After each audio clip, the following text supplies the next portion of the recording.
Welcome to Backyard Oasis, a podcast designed by and for older adults living in the beautiful Pioneer Valley of Western Massachusetts and produced in the tech studios at Greenfield Community College in Greenfield, Massachusetts. Backyard Oasis reaches out to older adults who seek knowledge to help them live more thoughtfully, healthily, and happily, who hope to inspire others with their ideas, and who serve their communities in the interest of the greater good. We hope you join us frequently in our pleasant backyard oasis for wide-ranging conversations with a diversity of people who are growing older and want to talk about it. Hi, this is Dennis Lee with Denise Schwartz. We're calling this episode of Backyard Oasis, Can You Believe This Really Happened? Our guest today is Ed Orzechowski, author of the book You Will Like It Here, the amazing story of the former Belchertown State School and one particular resident, Donald Vitkus. Hi, Ed. Thanks for being here. Let's start by hearing a little bit from you. You're actually going to read your own words. Be my guest. Okay, Dennis. Thank you. This is the opening of the book. Okay, now, are you happy? The woman shut off the car and glared at me in her rearview mirror. I didn't answer. I was sweaty and felt like I was going to puke. When you're 6 years old, every trip is long, but it's even longer when you can't roll down the window in the middle of summer. She wouldn't even stop to let me pee. That must be it, she said to the man beside her, pointing to a brick building with a clock at the top. The lady wore a dark blue dress and hat with a kind of veil thing on it, and he was in a brown suit. This must have been an important day. They got out, and the man came around to my side, holding a big tan envelope. "Let's go," he said, grabbing my arm. He pulled me along the sidewalk toward a set of granite stairs, while the woman gripped her pocketbook with both hands, like she thought I was going to steal it or something. I had to walk fast to keep up. At the top of the stairs, the man pushed a button at the entrance of the building, and I heard a bell ring inside. "You'll be happy here," he said, looking down at me. "That's right," the woman added. "You'll be with a lot of other kids like yourself. You'll like it here." When the door opened, another lady led us down a long hall, the hard heels of her shoes echoing off the walls. She took us into a room where a woman sat at a desk behind stacks of paper, folders, and a typewriter. The place smelled like stinky flowers, but I couldn't see any. To one side was a row of dark wood cabinets, each with a bunch of drawers with little signs on them. Near the window, a fan turned slowly back and forth. The window was shut tight. "Here they are," the door lady said, and left. "You must be tired," the desk lady said to the man and woman standing to shake their hands. "We're a long way from Boston." She was big, like her desk, and she had on a dress with big flowers all over it. The three of them put on smiles, told each other their names, and she extended her hand toward chairs by her desk. Then she turned to me. "You sit over there." The smile had vanished from her voice. She pointed to her bench on the side of the room, away from the fan. The man handed her the envelope, and she unwound a red string at the top and took out a bunch of papers. I knew they were about me. "So, this is Donald." The desk lady picked up a pencil and scanned the first page through a pair of glasses that looked like someone had cut them in half. They were attached to a cord that dangled from her neck. "Born 1943 in Waltham, Massachusetts," she read out loud. "IQ of 41.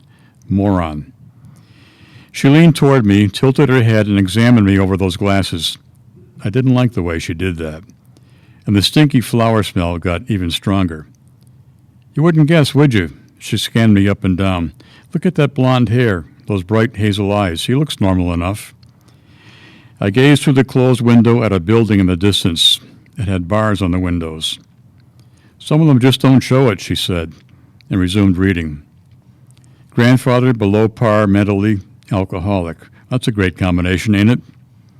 I see at least he doesn't mess his pants or bed, and he knows how to feed himself and get dressed." She stared at me again. "That's better than a lot of them in here." She tapped her pencil on the desk while her eyes moved down the page. "Can you believe this?" she said without looking up.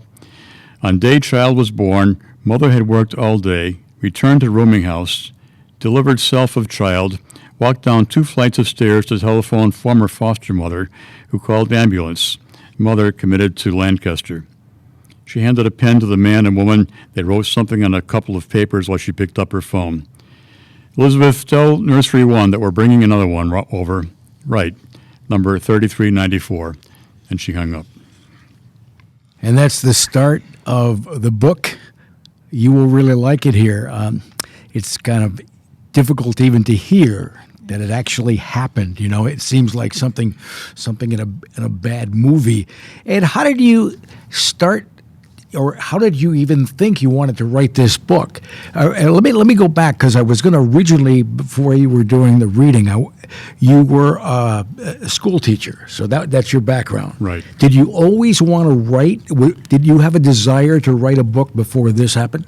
Never a book. I had written some freelance articles for newspapers and magazines, but never anything like a book.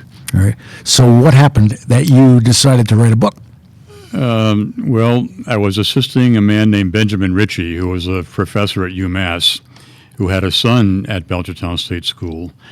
Ben was the head of an organization called Advocacy Network that started off as the Friends of Belchertown. And my wife and I were on his board. My wife's sister, Carol, was a resident of Belchertown State School at one time. So I was assisting Ben at a book reading. He had written his own book called Crimes Against Humanity at Holyoke Community College. And at the end of that reading, a man came up to me, introduced himself to me, and said, "My name is Donald Vitkus. I went to Belchertown State School, and I've been looking for someone to help me write my story." Mm-hmm. And I had recently retired from teaching and had done some writing, as I said, and I said, okay, well, that sounds like a good project. Mm-hmm. How long did it take you to write the book? Probably 4 years, three to 4 years. Mm-hmm. That's kind of fascinating how you decide to write the book and then it takes over your life, I bet. Yeah, it did. And we became much closer than I anticipated. We became very close friends. His son called me to tell me once that, Ed, you're my dad's best friend. Oh. And that really threw me. Mm-hmm. That's really wonderful. I don't even know where to start. Hearing those first 2 pages just, it kind of chokes you up. It's hard to believe, number one, that a child would have to hear someone call him or her a moron, mm-hmm. and then discuss your past in front of you. What that 6-year-old boy must have been thinking at that time, I can't even imagine. So he must have shared so much with you so that you could distill everything and come up with this book. Did he ever talk about that very first day in ways that you didn't record? I mean, was he terrified? Was he resigned? What did he tell you about that? I don't recall him telling me anything beyond what's in the opening of the book there, but he did tell me many things that I'm sure he hadn't told his own family or his wife. And it was emotional interviewing him at times. I mean, he cried. Sometimes I cried. Mm-hmm. Where is he now? Donald passed away about 3 years ago. Uh-huh. And actually, he's buried in the cemetery at Belchertown State School. Oh. It was very unusual because that cemetery had been closed to burials for many years, but he insisted, he didn't just say, I want to be buried there because I want to be with my brothers and sisters. Wow. What was his life like after he got out? After he got out when he was about 18 years old. It was a time of Vietnam. He received a draft card from the draft service, the draft board, and it said that he was classified 4F, which meant mentally or physically unable to serve. And he knew, in his case, what that meant. And he had already been labeled a moron at Belchertown State School. Now he's labeled 4F. He wanted to remove that because he said I'll never be able to get a job anywhere. So he went down to the draft board and convinced them to change his label on his draft, and he ended up getting drafted and serving in Vietnam. So Wow. he was there for about a year. When he got out, he worked for a long time at West Vaco Envelope, and I think it was in West Springfield, running a press. And their company moved to Mexico, and because of NAFTA, and he got educated at Toledo Community College as a result of that, and ultimately got his degree in human services and became a caretaker for the same kinds of kids that he grew up with. So the question I have just sitting here listening to that, you think to yourself, how did this happen? You're talking about somebody that's classified as a moron, and now you're telling me he ends up going to school and he had a normal life. So talk about what was going on in our culture. Right. How did this happen? How did he end up classified as a moron? And how did this whole thing, how did it happen that he ended up at Belchertown, and how did he survive? Okay. Right, yeah. Well, Belchertown opened in 1922. It was called Belchertown School for the Feeble-Minded when it opened. And the reason it opened, it had good intentions. It was a place for people that had mental handicaps to go and live for a while and get some training and maybe be able to make it on their own on the outside. So it started off with good intentions, but over the years it became understaffed, overcrowded, and became a hellhole. Yeah. It was an ugly place. He was in 6 different foster homes before he ended up at Belchertown.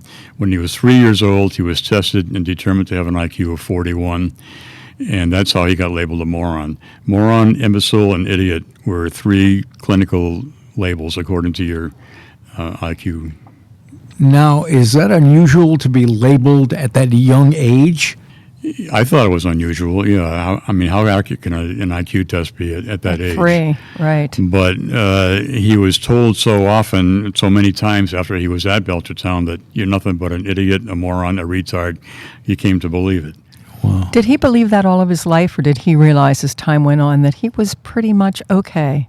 The way I like to put it is that he left Belchertown, but Belchertown never left him. Oh. He was, that had scarred him for life. I mean, he was a very resilient person and driven to improve things. He said he wanted his story told so that the same thing would never happen again. But it did. Well, it did to many other people, and Yeah. Belchertown was a mixture. It became a catch-all of kids that did have developmental disabilities, but it also was for people that were cast-offs because of family issues, alcoholism, poverty, etc. How did writing this book change you? I'm not sure that it changed me because, as I say, my wife's sister was a patient there. And by the way, they were all called patients, not residents, regardless of their ability level or their illnesses. There were some people that were also physically ill. So the only way that I can think that it changed me is that he and I became very close. I didn't expect that to happen. I guess that's a change. And actually, when he passed away, the priest couldn't make it, so I was called upon to be the, I don't know what you call it. Officiate or something. Yeah. The person who spoke and ran the service. Yeah. And I got up to speak. It was out in the center of Belchertown State School in the cemetery. And I broke down. I couldn't speak for, seemed like a long time to me. Oh, I can imagine. And it took a while to gather myself. And so I guess that's a definite change, an impact anyway. Now, has this spurred you on to write something else? It has. When Donald and I were doing a book reading at the Senior Center in Northampton, a man, before we started, made it a point to introduce himself to me. His name was Dennis English. He was also a resident there at Belchertown State School. He wanted to have someone write his life story. I began interviewing him, but he passed away before we could finish. Oh, dear. And then we're at a coffee house, Donald and I, talking about book readings and our schedule. A woman was sitting near us, and she introduced herself because she said she couldn't help overhearing what we were talking about. And she said, I grew up at Belchertown, too. So while they were talking, I went out to my car to get a copy of Donald's book to give to her, and while she was still at the table, I handed it to her. Before she left, I said, there's a lot of pictures there in the back of the book. So she opened the book to those pages, and her hands started to tremble. And I knew then that I wanted to talk to her. Oh, my. So that's how she became the subject of my second book. So you're doing that now? Doing it now. I've been interviewing her and transcribing and writing for probably another 3 years, maybe more, I'm not sure. And very close to sending it out to get published now. Now, was her experience similar to others and to Don Vickus?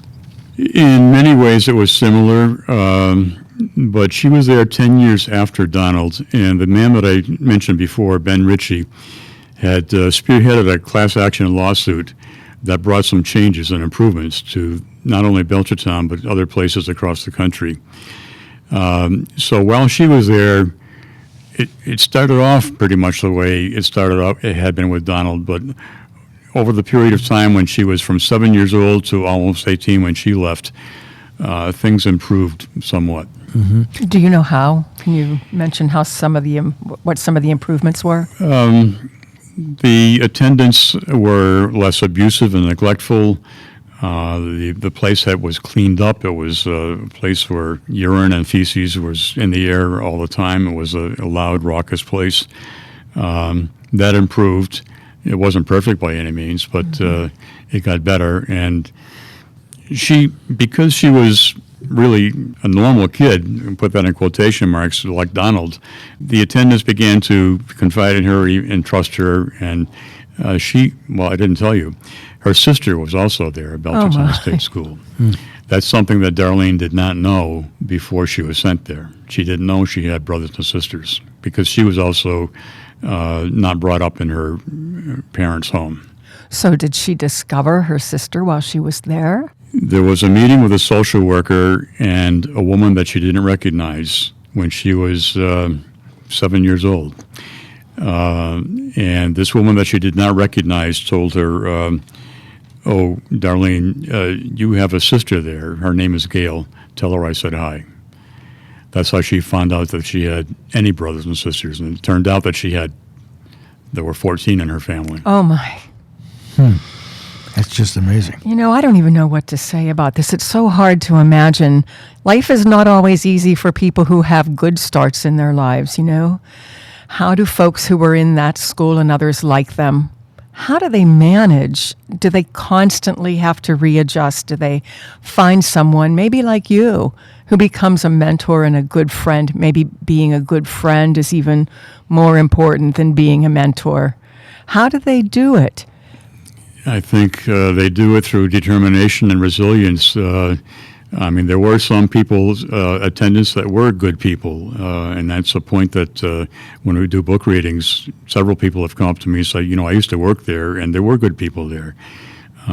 But it was an institutional atmosphere, and many of them just got wrapped up in that. What are your concerns about mental health? I think you have some ongoing. You've been worried about how we're all involved with this or in the community and mental health. Well, first of all, the people at Belchertown were not mentally ill. They were, the term then was retarded, developmentally delayed. When Belchertown closed in 1992, many of those kids and adults, they were not all kids.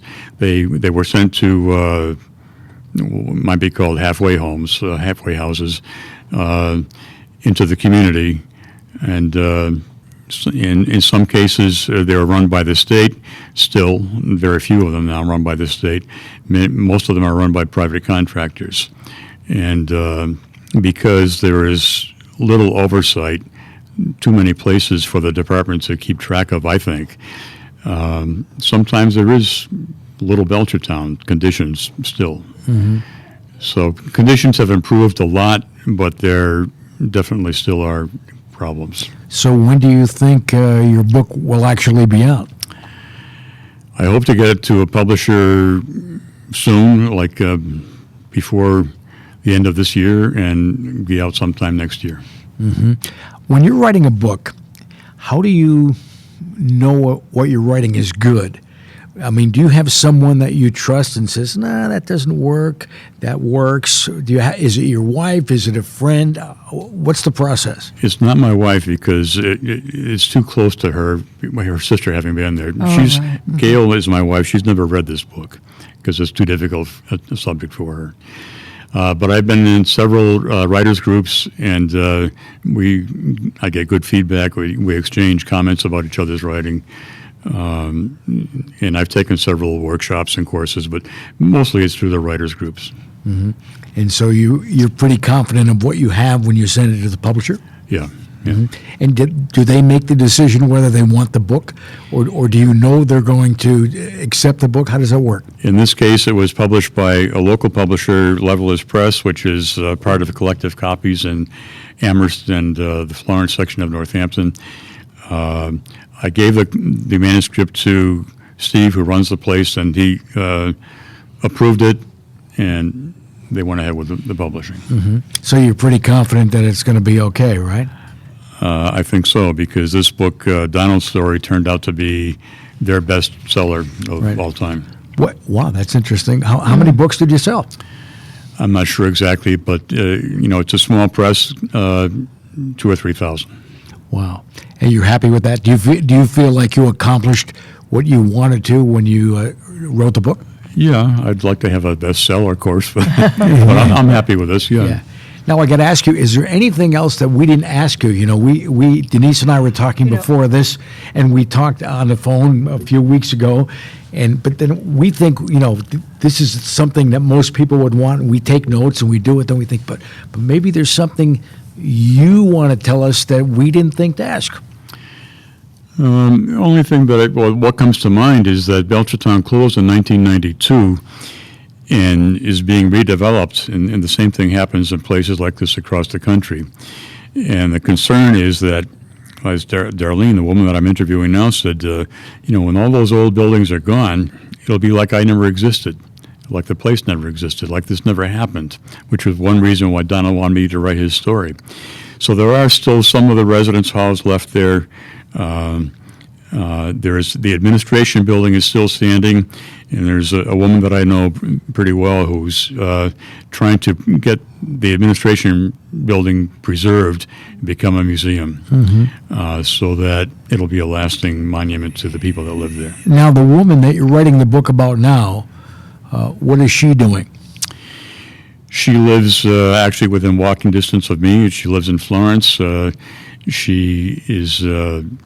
She works part-time for her son, who runs, it's called the VAC store on Route 9 in Hadley, Russell Street. I know that. I used to do commercials for the VAC store. Okay, all right. Yes, I did. All right, she got married. Her husband went to UMass, and he started the VAC store. Now one of her sons still operates it, and Denise. That's I'm amazing, because Darlene, that's Steve Volpe, I believe. Yes, the exactly. VAC store. Yeah. Yep. Steve Volpe. For years, I sold vacuum cleaners there, and I never thought we'd be talking to you and bring up the VAC His store. son It's a small world. Two sons, Tony and Darren, and one of them runs the VAC store, and Darlene still helps out there. Wow, Is Darlene, is she going to read this? Is she reading what you're writing now? Oh yeah, every time I've interviewed her and I've written a chapter, I read it with her or to her. She's had the entire manuscript, and there are all the photographs and parts of her records in the back, just like in Donald's. That's why it's so important to keep writing, because she was right. If there is not a record of what happened to her and everyone else who went to that school and other schools like them, it will be like they didn't exist. They will just disappear. So keep writing. This is really important.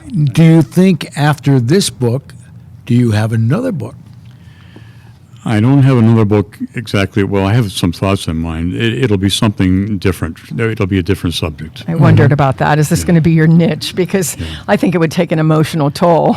Well, yeah, it's somewhat of an emotional toll, but also the time that it takes. I'm the kind of I'm 77 years old. I'm not going to be acquiring an agent probably because they want a young person who's going to develop, produce a lot of books along the line.